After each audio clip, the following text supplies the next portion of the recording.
자, 그래서 이제 쿠팡 사고도 사고인데 이 쿠팡 대응 이 어떤 방식 때문에 더 국민들이 뿔이 나고 있는 것 같습니다. 일단 몇 가지가 있는데 첫 번째, 유출을 당하고도 5개월 동안 몰랐다는 점. 두 번째, 첫 번째 공지할 때 유출이 아니라 노출이라는 단어를 펴서 뭔가 이 사태를 축소하려고 했다라고 의혹을 사고 있는 점. 세 번째는 사과문을 보냈는데 거기에 광고성 문구가 있었죠. 네 번째는 탈퇴를 하려고 해도 또 바로 와우 회원 같은 경우에는 또 바로 탈퇴도 안 되고 6개월인가요? 심사도 한다고 합니다. 이렇게 여러 가지에서 쿠팡 대응이 국민들의 더 분노에 기름을 붓고 있는데 이 부분은 어떻게 보고 계신지 평론가님 말씀 먼저 들어보죠. 일단 저는 뭐 처음에 이제 고지가 왔었을 때 노출이라는 표현을 쓰더라고요. 근데 이제 전문가들은 다 알죠. 아, 이게 책임 회피나 아니면은 사태를 축소하기 위해서 노출이라는 단어로 이제는 포지셔닝 하는구나 라고 생각해서 역시나 개보위에서 이 부분에 대해서 이제는 개정하라 라고 해서 이제 유출로 2차 공지가 다시 갔죠. 그래서 유출이 맞다라고 생각을 해보겠고요. 유출이 맞는 이유는요. 일단 노출 같은 경우는 그냥 공개됐다 이런 의미잖아요. 그리고 약간 뉘앙스가 약합니다. 근데 유출은 실제적으로 이제는 나의 정보가 특정인에 의해서 특정인에게 나의 정보가 갔다라는 의미거든요. 사실상 이제 법률상에 더 강한 규제가 들어올 수 있는 부분이라고 생각을 해봅니다. 그래서 유출이란 부분이 분명히 맞다라고 말씀드리겠고 또 하나 또 국민들이 또 분노했던 것은 뭐 2차 사과문 보냈을 때 그 링크를 공유하면은 거기에 이제 썸네일로 해서 광고성 썸네일이 떴었죠. 근데 그렇죠. 그거는 이제는 기술적인 실수인 것 같아요. 그렇죠. 저도 이제 학생들한테도 많이 가르치지만은 이게 오픈 그래프라는 기술이거든요. 그러니까 우리가 마케팅에서 많이 쓰이는 기술인데 모바일에서 페이지가 공유됐을 때 이제는 이 프로그래머가 이제 코딩을 했을 때 이 썸네일을 같이 보낼 수 있습니다. 타이틀과 디스크립션 이런 걸 이제 같이 공유됐을 때 보여주도록 하는 기술인데 우리가 이런 걸 오픈 그래프라고 얘기를 해요.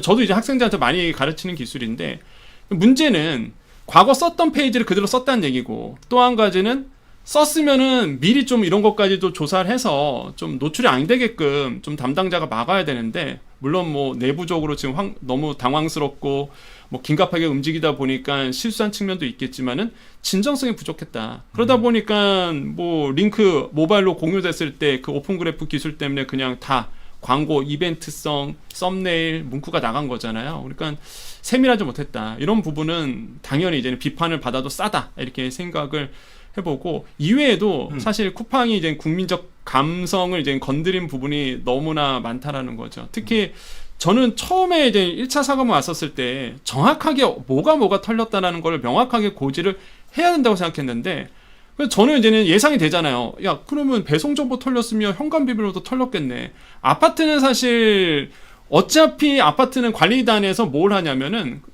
이런 택배사들에 대한 코드가 있습니다.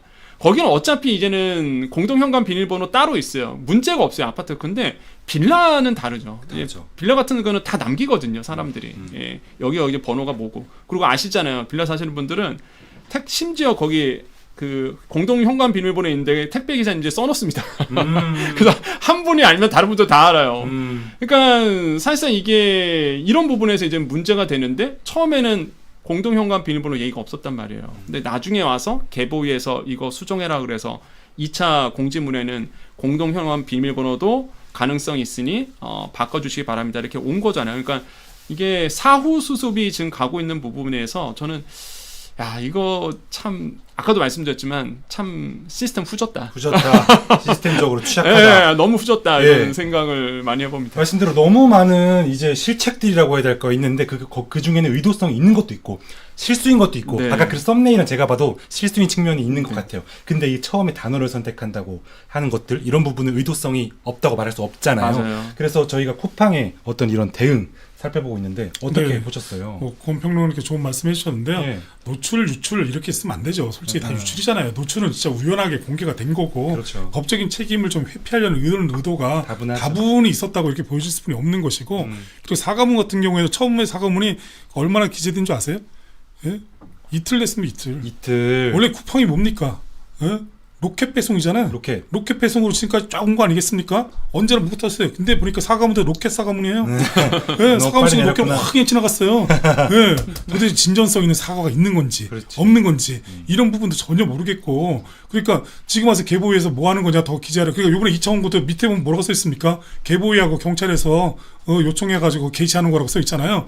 아니 그러니까 잘못을 했으면 정말 죄송하다. 다시는 이런 일 없도록 이런 일이 발생하지 않도록 어떻게 하겠다. 뭐 이런 식에 대한 부분이 있어야 되는데 뭐 거기다 과방위 뭐 개보위 경찰이 요청해가지고 이 게시물을 노티합니다. 뭐 이런 식으로 써놓는 거 그것도 더더욱더 웃긴 거더라고요. 그러니까요. 이렇게 예, 그러니까 진정성이 잘 안 느껴지는. 로켓 사과문까지 해놓고 지금까지 뭐 하자는 건지도 모르겠고, 그러니까 고객을 생각하는 것이 아니라 오로지 이제 고객은 그 우리나라 한국 시장이요. 전체 매출에서 90%가 우리나라에서 발생해요. 그렇죠. 예, 1년에 쿠팡이 발생해서 40조가 넘어가거든요. 그 90%가 한국 매출이래요. 그러면 우리나라 소비자들한테는 그만큼 더욱더 잘해줘야 되는 거 아니에요? 맞습니다. 예, 근데 거기에 대해서는 아무런 이런 방구가 없잖아요. 어떻게 피해를 구제하겠다. 아니, 당연히 부정사용이라든가 이런 게 발생하면 피해진 건 당연하겠죠. 근데 거기에 대해서 어떻게 그 정신적 위자료 어떻게 지급하겠다. 이런 부분 하나도 없잖아요. 오로지 뭐 나갔다. 뭐 그런 거. 이게 사과문이에요? 사실상의 사과문이라고 보기 힘들죠. 네, 그렇죠. 예. 구체적인 계획이라든가 이런 부분 하나도 없고 막 그러니까 진짜 로켓 사과문 이제 그만 보고 싶습니다. 그만 보고 싶다. 예, 예. 재미있게 보셨다면 구독, 좋아요, 알림 설정까지 꼭 눌러주세요.